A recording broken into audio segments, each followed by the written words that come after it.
Ces jours-ci, nous avons parlé à plusieurs reprises à propos de l'importance de Tehillim, réciter le Tehillim, surtout durant le mois d'Elul. On ajoute 3 chapitres, le chapitre le David Hashemori et ainsi de suite. Je voudrais partager aujourd'hui avec vous une histoire extraordinaire. Et bien sûr, une histoire du Baal Shem Tov. Nous savons que le Baal Shem Tov, le fondateur du mouvement chassidique, c'est lui qui a commencé à propager les secrets de la Torah, l'ésotérique, la partie de la Kabbalah qu'on peut comprendre un tout petit peu à nos niveaux. Pnimiyut Torah. L'intériorité de la Torah, le cachet, le secret de la Torah, le sod de la Torah. Et le Baal Shem Tov avait de coutume que Shabbat, à table, tout le monde était invité.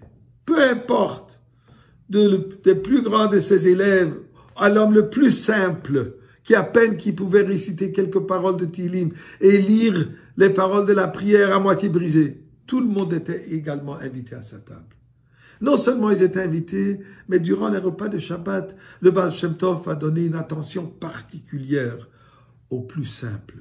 Il leur invitait de boire de son verre de kiddush, leur partageait avec lui sa nourriture, souriait, les approchait de lui, une attention extraordinaire. Il y avait un moment, le moment de Souda Shlishit, un Shabbat d'été, il y avait un long repas de Shabbat, et ensuite il y avait le repas de Souda Shlishit. Et à ce moment de Souda Shlishit, il n'y avait que les élèves, ce qu'on appelait la Chavraya Kadisha, la société sainte, ses élèves, ses disciples les plus élevés, comme le Magid de Mezrich, Reb Mendler Docker, le Rav de Polnoy, ainsi de suite. Et à ce moment, c'est là où il dévoilait les secrets de la Torah. Le Magid de Mezrich raconte que pendant qu'on était assis, en train d'écouter ce dévoilement de divinité, ce dévoilement de Torah, de manière fabuleuse, on est rentré dans une extase extraordinaire. Et pendant qu'on était dans cet état de kedusha, de sainteté, à un certain moment, plusieurs parmi nous ont commencé à penser: quel dommage que le Baal Shem Tov donne tellement d'attention à ces juifs les plus simples. Quel dommage que le Baal Shem Tov ne consacre pas tout son temps à dévoiler les secrets les plus profonds de la Torah à ceux qui sont capables de le recevoir. Le temps précieux du Baal Shem Tov aurait pu être mieux utilisé que verser du vin à quelqu'un qui ne même pas réciter le Tehillim et enseigner quelqu'un de dire Aleph Bet et ainsi de suite. N'importe qui d'autre pourrait faire cela.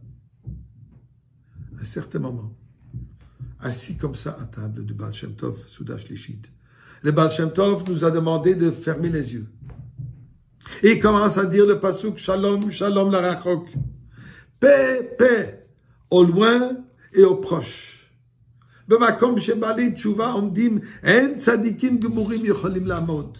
Au niveau, l'endroit où se tiennent le Baal Tshuva, le pénitent, le juste parfait ne peut jamais atteindre.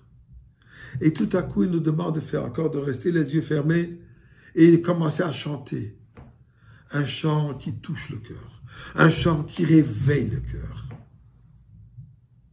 Et là, il nous a tout à coup demandé de mettre les mains un sur l'épaule de l'autre. Il a formé un cercle humain.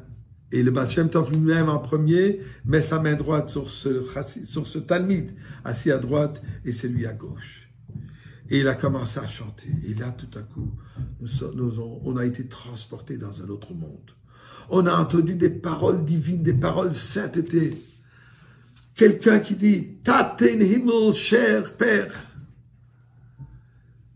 mon cher Dieu », et il récite quelques versets de Tehillim. Et l'autre qui crie « Grandeur, ampleur divin », et il récite quelques paroles de Tehillim. On a ressenti une certaine connexion divine qu'on n'a jamais ressentie auparavant. Le Magid de dire, j'étais tellement imprégné par cette kedusha que mes bottes étaient pleines de larmes qui coulaient de ce moment d'exaltation. Et tout à coup, le Baal Shem Tov qui enlève les mains Et on se réveille, on se trouve à table, et le Baal Shem Tov nous dit, écoutez maintenant ce que vous entendez. Toutes ces paroles divines, toutes ces paroles de sainteté, d'un niveau tellement élevé, ce sont les Juifs simples qui sont en train de réciter les Tehillim à côté. Ce sont leurs paroles. Ça sont les paroles que vous avez entendues dans les cieux les plus élevés. Puisque ceci atteint l'Éternel lui-même. Cette simplicité de ces gens simples qui prient à Dieu et qui expriment leur amour vers Dieu, mais d'une simplicité pure, elle atteint les niveaux les plus élevés. Et c'est ceci que nous devons essayer d'atteindre au mois d'Elul, en récitant le Tehillim d'une simplicité, mais de savoir ce sont les paroles qui viennent du fin fond du cœur de l'âme de David Amelech, à quel nom on se rejoint. Et de cela, nous allons mériter à revoir David Amelech.